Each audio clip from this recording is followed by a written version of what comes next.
Well, hello, everybody, and welcome to the next episode of the GreeneScene Podcast. We're going to have some fun today. We have a return guest this time, and somebody most of you that are GreeneScene Magazine readers are familiar with. Our outdoor editor, T.R. Mahle, is with us today, along with our editor, Bret, is with us today, and my co-host, Dolly Throckmorton, is with us today. I'm Shelly Brown, and we're just going to, you know what? We've met TR before. We've talked a little bit about his knowledge of the outdoors and what he contributes to the GreeneScene magazine. Now we're going to go a little deeper, I think, today and find out just where does TR Mahle come from? What does he do? Why is he such a wonderful outdoor editor for us? We're going to learn. Yes, and why is he so interested in hunting? How did it all start? That's a good question. How did it all start? Well, my first hunt, I was actually 8 years old, and my dad took me on a squirrel hunt.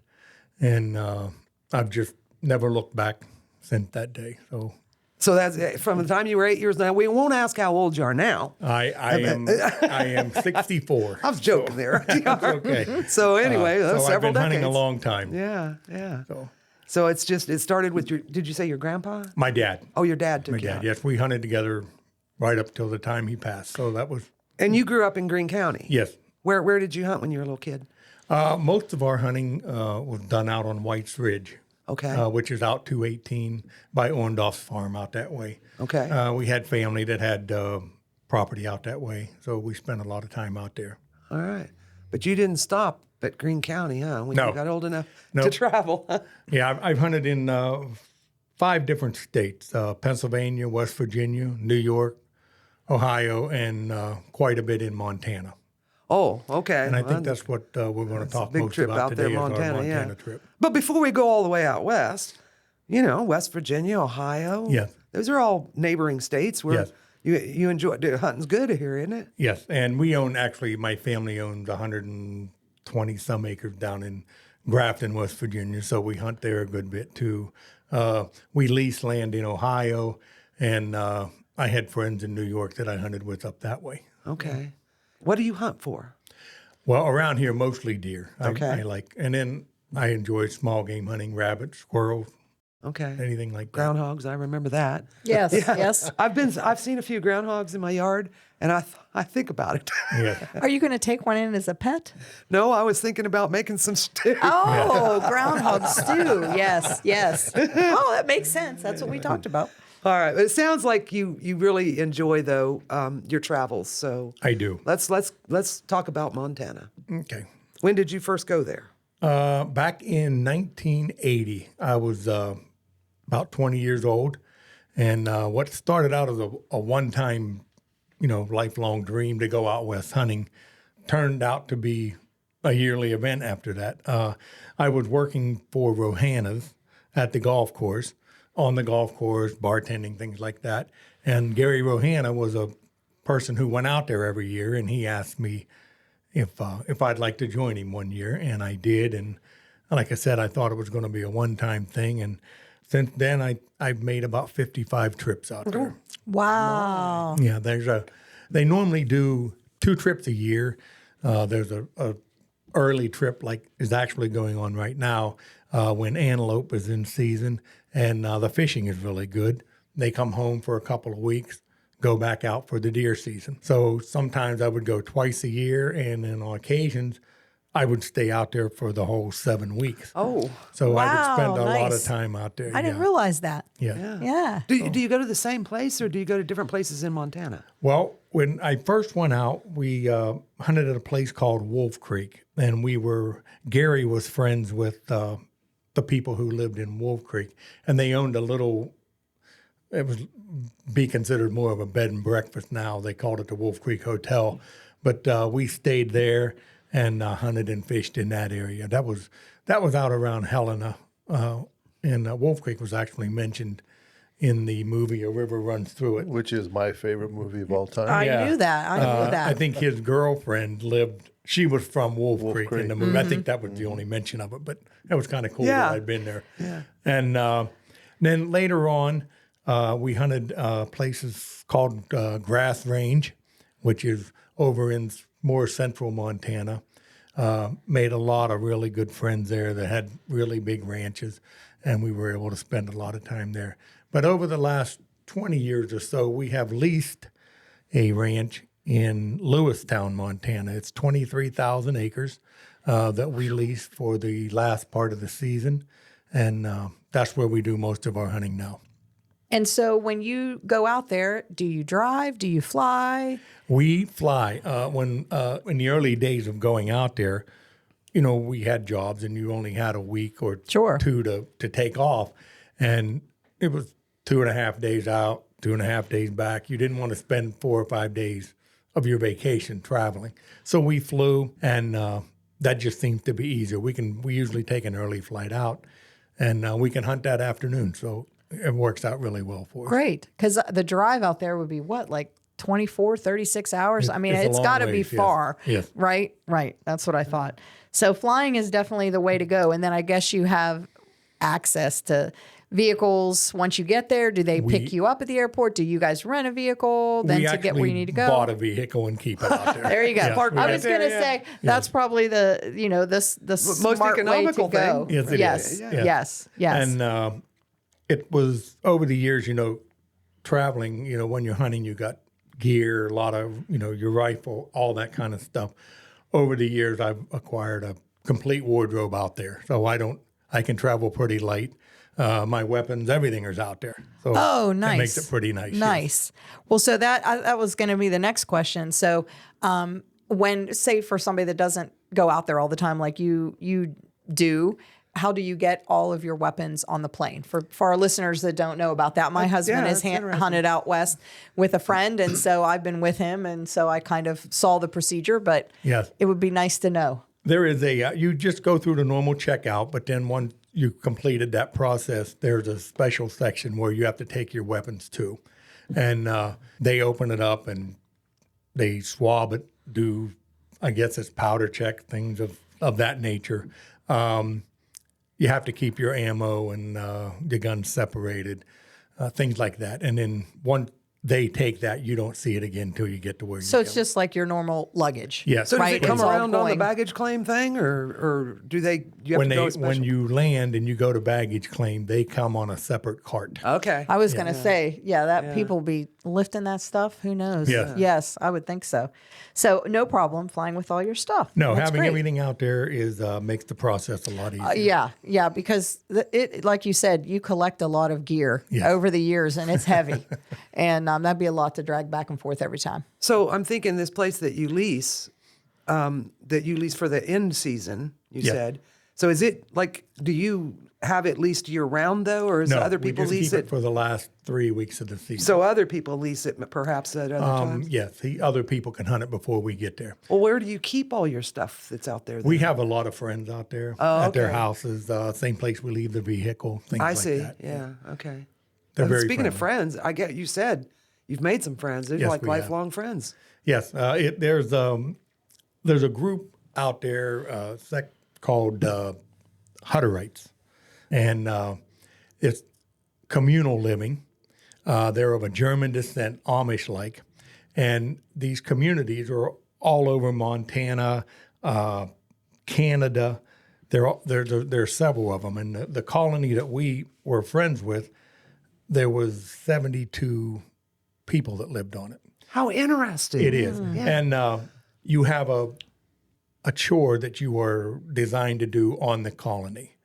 You're either a farmer, a carpenter, they own a slaughterhouse, so you work in that, or you do hay, or you do milk cows. You have your job. Once you're done with that, you have the opportunity to go off the colony and make extra money, because everybody on the colony gets the same amount of money. Everybody is equal. That's the whole idea of the thing. And we met a couple of these guys many, many, many years ago when we first went out there. They were working at a ranch we were hunting, and they invited us back to the colony. Now, that's been 40 years ago probably. And they have completely welcomed us onto that colony. It's a male-dominated situation. The women do all the cooking, the cleaning, all that kind of stuff. Most of the men don't go past 8th grade education. Some women do go on to high school. They have a school on the colony up to 8th grade. And but they eat in a cafeteria style thing. There's a laundromat. Everything is made there with their dairy cows, their milk, cheese, all that kind of stuff. They're self-sufficient. So that's what I was They're going to say. very self-sustaining, yes. Yes. The How do women, they bring cash into it? Do they sell products or?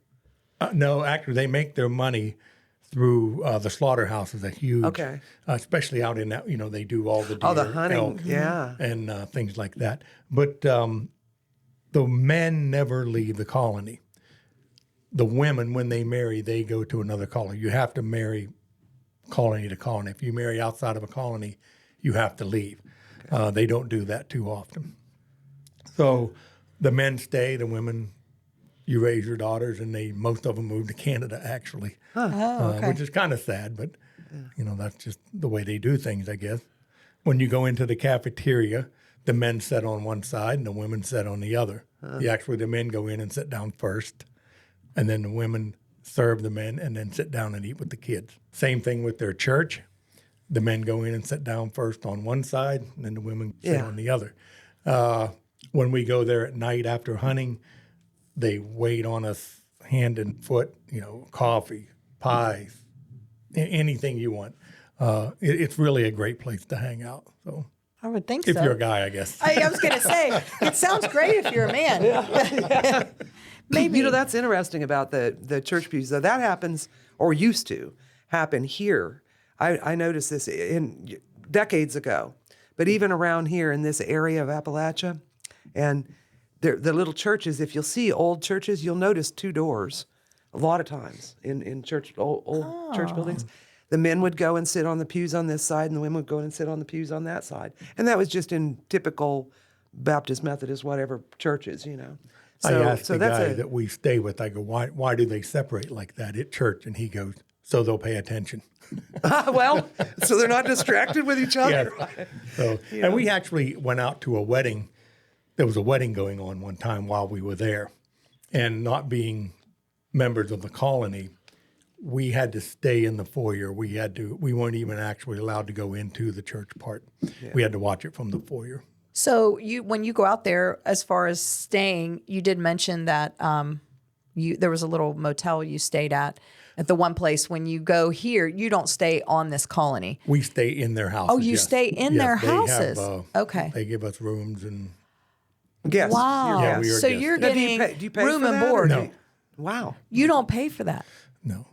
Wow, because you've become friends with them. We are best of friends with them. Yeah. Wow. We talk often, Yeah. enjoy Wow. seeing each other every Just year. like family So almost. you're staying there for free, and they're feeding you for free. Yes. Pretty much. Wow. Do you have to do any of the chores in the morning? Do you have to milk cows That's or do interesting things like that? While you're there? helped them. I did have the pleasure of going on a cattle drive with them one time. Wow. We had killed our antelope that morning, and they asked, they had somewhere around 900 head of cattle, and they were going to drive them in and separate the calves from the cows. And they needed extra hands and asked us if we would help. So that was actually on horseback. That was a full-blown cowboy cattle drive. Yeah. It was a pretty good time, actually. Can we start calling him Cowboy? That's right. Yeah, a whole nother outdoorsy facet. thing about TR. Yes. He's been on a cattle drive. When you speak about the group, how many guys are you talking about that go from here? There is a close-knit group, core group that normally go out. Like it's meant Gary Rohanna, Greg Rohanna, Mike Rohanna, Daryl Rohanna. Gary is kind of like the Ringleader. guru of the whole thing. Guru. He puts it all together. He's the and stuff. organizer. Yeah, he is pretty much. Yes. Randy Conklin goes a good bit. That group pretty much goes every year if we can draw tags. But we've hunted with, Rudy Marisa, Odie Rohanna, Milt Jones used to go with us, Jim and Troy Hopkins, Mark and Joe Headley. We've had a lot of people come and go over the years with us. Mm-hmm. So it's a lot of fun. You mentioned there about drawing the tag. So that's like a lottery system in a way, right? And yes. it's gotten harder and harder to draw those tags. And they're actually very expensive now. The big game combination tag in Montana is about $1,200 right now. Wow. So If you're lucky enough to draw. if you're lucky enough to draw, yeah. So what happens if you don't? Have you? I mean, I'm guessing you've been going for decades, right? Have you not drawn? Oh, yeah. Yeah, and then do you still go? I still go. I just enjoy the area. Right, right. You know, Scenery and I'll the- go with the guys, or we fish. But you can always buy a tag to hunt a doe, but I wouldn't do that. But you can hunt coyotes, you can hunt birds, you can fish, you can do other things, even if you don't have a tag. Okay, and then do you help track? I know my husband, he's not a big hunter, but he enjoys the tracking. So sometimes when they would go, he would just help sort of track or bring the animals in drag closer them, to yeah. the hunter. Whatever they I don't need know help if I doing. That's a drive. drive, Yes. yeah. Is that right? So Yeah. that's always a possibility. You can go out with them even if you're not hunting. Absolutely, yes. And all these men stay on the colony.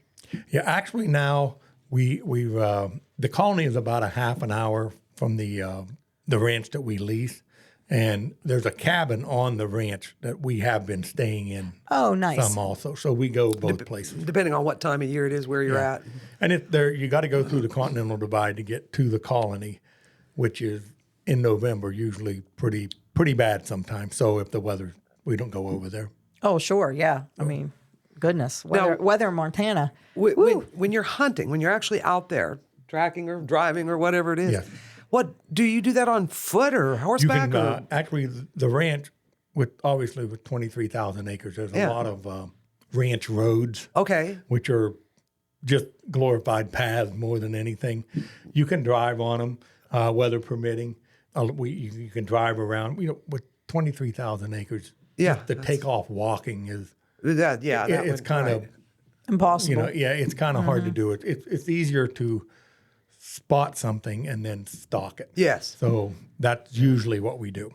Do But you- a lot of So guys you just actually like take to a walk, vehicle and that's all they or do. ATVs or a vehicle? We have usually our four-wheel drive. Four-wheel drive vehicle? Okay. You that use horses or no? No.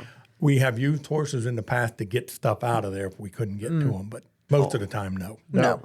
In this month's issue, you have an article called "Aging Hunter." Yeah.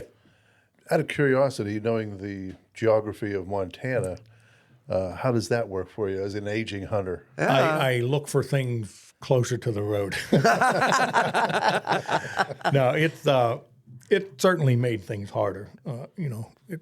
It's steep out there. It's cold. Elevation's higher, isn't it, up it there? is. Yeah. So. It is. Actually, the ranch that we lease is mountainous on one side and prairie on the other side. So you get a mixture. The prairie side has river bottoms in it, which is good for the whitetails and stuff like that. So that brings me up. What I was going to say, what exactly do you hunt on the different times that you're there? We hunt elk, deer. You can usually your tag is a deer. You can get either a mule deer or a whitetail with it. Antelope, coyotes, elk. Well, you mentioned those. I mentioned elk. Okay. Fishing, bird hunting. Yeah. You can do it all. It's a hunter's paradise, really. Mountain lions? Actually, those are a different tag in itself. Yeah. And hard to get, And hard Yes. to get. and even harder to hunt. Yes. Well, they're very elusive. So Yes. my husband had an encounter with a mountain lion one time. He's in mountain Montana and a moose, both, and a mother moose. The calves. We're right there. So he's had some very odd encounters, and he only knew as he was walking up a hill, and he felt like he was being watched. And all of a sudden he's like, what? I have a very weird feeling here. And it was a rock outcropping. And that mountain lion, he looked up and it was just like up on its haunches with his tail. Like ready It to was watching pounce. him. Yeah. Wow. Yeah. That would be scary. Yeah. But they're very hard to find. You don't see them. They're I've pretty seen a elusive. lot of tracks. I've never actually Yes. seen a cat. Yeah. Yes. Well, he was a little nerve wracking. He said I couldn't that's from that time on, I knew I had to have a pistol Yes. because I couldn't have got, if he would have, or she, I don't know, would have pounced, I couldn't have got my rifle out in time. Yeah. So interesting. So when you're So a no mountain successful hunter and you get something, Yes. I can see that you pack it back in the truck or the vehicle or whatever. But Yeah, we have carriers on the truck we can put it on, and but how do you get it home? we actually do not bring any of the meat home. Oh. We take it to the Hutterite colony, which is the slaughterhouse. Oh, so We you, have the in a meat way, processed. you are paying for your stay a little bit, little right? bit. They'll make, Yes. yeah. We pay them to process the meat, and then we give it to the rancher as kind of a thank you for letting us hunt that. Okay. Because we mostly just hunt for the horns and The trophy. the hide. Not the yeah. meat, I mean, right. if I need a deer, there's You plenty get it around here, here. right. To, Right. to If fill you your want some freezer venison, with, yeah. you don't have a problem getting it here. Right. Right. Well, I did that- not know, yeah, but it that's- makes sense because the logistics of trying to get the meat back here would be very cumbersome, I would think. Keeping it refrigerated, all that. So that's great. Well, that's what I was wondering. you yes, know, yes. You mentioned staying out there for 7 weeks at a time Yes. before. I'm assuming that was before you were married and had kids. Yes, it was. And usually I was actually working construction then and laid off. So Those were the good old days, those TR? were the days Yes. when, you Yes. had 3 months off in the wintertime. So it was nice. That worked out good for your did. hunting schedule, for sure. So are you going this year? I am. We're actually, some of the guys are out there hunting right now. They're out there. And they'll come back, and then we're going back out the last 3 weeks of November. I'm going out for 14 days, I think, right before Thanksgiving. The last couple of weeks of November is when the rut is in out there, so the hunting's better. So I'll be going out in November.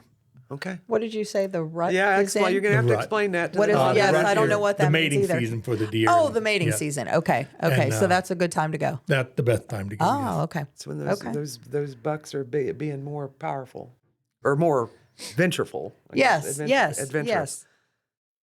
This episode of the GreeneScene Podcast is brought to you by Gypsy Rambler in downtown Waynesburg, located at 44 West High Street. Gypsy Rambler brings you comfy accessories, crystal jewelry, candles, crystals, funky finds, and more. Show your Greene County pride with our branded mugs, koozies, hats, and t-shirts. Recently, Gypsy Rambler added permanent jewelry, no soldering required. So stop in and present the word Gypsy at checkout with your purchase for 10% off and a free book and bookmark. That's Gypsy at checkout to grab your discount and freebies. Gypsy Rambler at 44 West High Street, where mindfulness, comfort, and bringing the outdoors in all collide.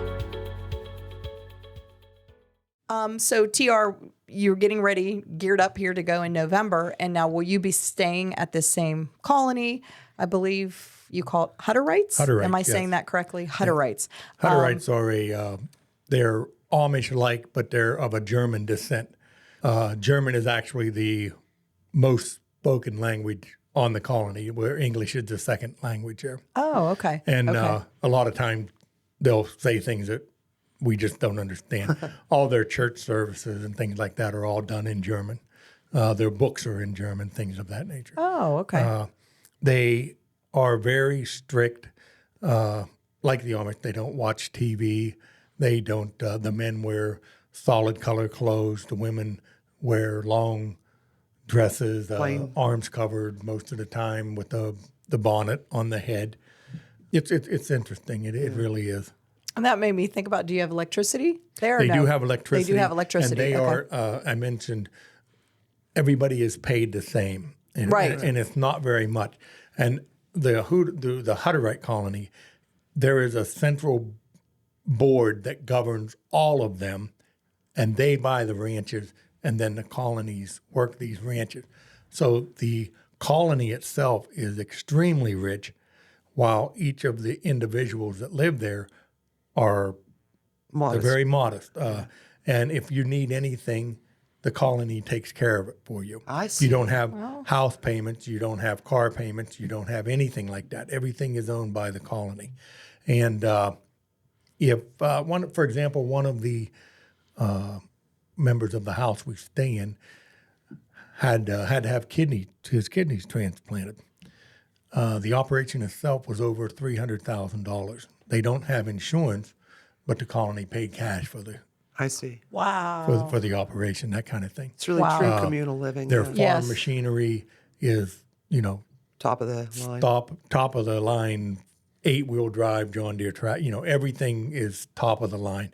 Their milking procedures, all of their milk machines, all that stuff is all top of the line. Their kitchens are just where they eat is an amazing place to look at. Wow. So they're rich in support, really. Yeah. You know, maybe not in money or material things, but they know that if anything goes wrong, they are going to be taken care of no matter what. That's an example of a faith-based community. And that's exactly what it is. And they're depending on that, on the love of God and their brotherhood together and treating each other well and respecting each other. That's They don't. You would never see a Hutterite having to go to a nursing home or anything like that. Everything is take care of themselves. They've taken care of everybody right there on their colony. That's kind of a privilege that they accept you. Yes, yes, I think so too. That kind they of a surprise allow too, them to. actually. You're surprised they let TR stay there? No. Well, they obviously, it's obviously been a wonderful situation. For you to be able to stay there. I look forward to seeing them every year. Yeah, that's great. That's great. And they are all very musically inclined. Like I said before, there's no TVs or anything like that. So many of the evenings are spent playing music, singing, and drinking beer. So it's a good time. I love that. Sounds like hunting camp. I love that. Sounds great. A side note on that cattle drive that we went on, they told me to go out to the corral where there was a dozen horses and pick one out. I pointed to this one I thought was pretty. I should have known I was in trouble when they went out and lassoed it. And there was a post in the middle of the corral. The horse was running around until it ran out of rope next to that post. They put a bridle on it, and they took it in the barn, and they said, nobody's been on it for a while, so ride up and down the barn and let it get used to you. I did that for 20 minutes, up, back, up, back, up, back. And when they opened the doors on that barn, the horse, he must have thought he was in the Kentucky Derby because he took off just as hard as he could run for about a half a mile. So, and when he got done running, he decided to buck. And he was fighting and jumping and bucking. So I actually felt like I had been in the Kentucky Derby and a rodeo all within about 10 minutes. And I didn't stay on him for 8 seconds, but I did last about 3. Well, You never cease to amaze me, TR. I know. There's always a good story with him. There is. I mean, that could probably be its own podcast, Stories from TR. I mean, it would just, there's endless possibilities. We loaded the cattle into this corral, and then you line up and you walk toward the cows, and you let the calves come through, and the big cows stay behind. And then there's 18-wheelers there where you just load the calves on. Well, right outside the corral, everybody tied their horses up. And, I had watched the Big Valley and Gunsmoke and all. I seen how they tied, they just kind of wrapped that around the pole there. But when we got done, I came back. My horse was not there. Everybody jumps on their horse. I have no horse. So a cowboy helped me on his horse, and we rode back to the barn. And lo and behold, there was my horse inside the barn eating. So he went home by himself. He'd had enough. Well, you know what? That's we've really enjoyed this. That's a fascinating thing I didn't know about. And Me either. That's really. I'm something actually I'm going to be doing an article on the Hutterites. Oh, cool. So for the it'll Green be Scene, a lot so more depth about where they come from. a little history on them and all that. Okay. Well, we can look forward to that, folks. Yes. You heard it. We thank you so much for sharing all your experiences with us, TR, and your history and your every time we read your stuff in the magazine, we think, well, there's TR, man. He's a hunter. He's a guy. He's an outdoorsman, and this is why. Yes. Yes. So we thank you for coming. I appreciate you having me. Spending time with us. Anybody else have anything for TR? No, I think it's very interesting. I think I'm sure listeners are looking forward to learning more about the Hutterites. Yeah, and their lifestyle, and it's it's very interesting, and of course more articles about hunting and all the outdoors things there are to do here in Greene County as well. You can look for that in the GreeneScene Magazine.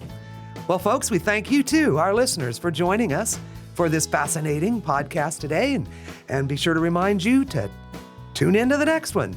Have a wonderful day.